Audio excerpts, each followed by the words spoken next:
So I recently did a video on the church shooting in Tennessee. I think it was about a month ago. And my wife talked me out of publishing it. She's like, you're too angry and this and that. But now there's been another church shooting in Texas, and I want to put something out there. I put out a video earlier that was talking about the three Y's churches face: the apathy, economy, and security. Three of the big Y's facing the big C church in the United States.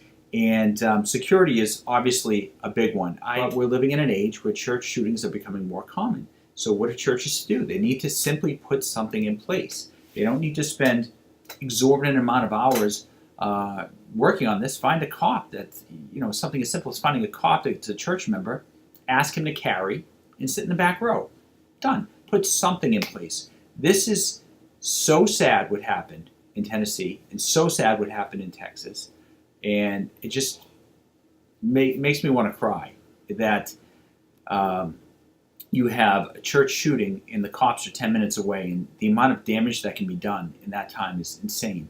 And what you need is a good guy with a gun to stop them or to just deter them. I was watching a movie last year that was kind of along these same lines. It was infuriating, and it got all these rave reviews. Captain Phillips with Tom Hanks.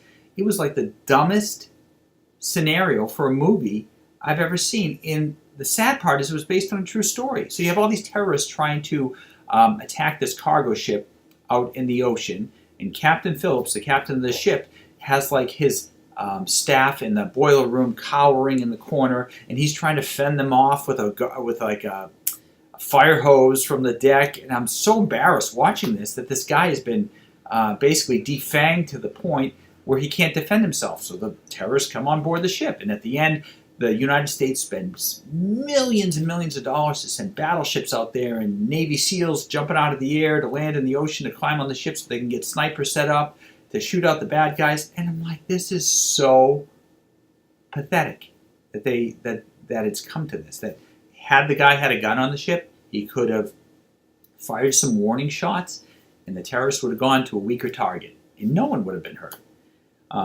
It's just crazy. Anyways, there's a church in Alabama that is putting in place a process where their own security team has arrest capability. So they go to training, they get certified, and they actually have arrest capabilities similar to like a college campus police, which is happening now. I was in academia, and I was there during this transition where the cops went from carrying walkie-talkies to firearms, where the cops went from security guards to basically full-blown police. And there was a lot of uproar about it, and I'm like, what are you going to do? We live in a dangerous time. These guys need to be able to protect the students. Anyways, so this is just a wake-up call to the church, Big C, in America and throughout the world. Just plan accordingly. Don't be paranoid. Crunch the data and go worship God. And just, people, pray for those affected by these shootings. Pray for peace, revival. Because that's the real way you're going to end this violence, is spreading God's word. All right. Thanks for watching, and please give me your comments.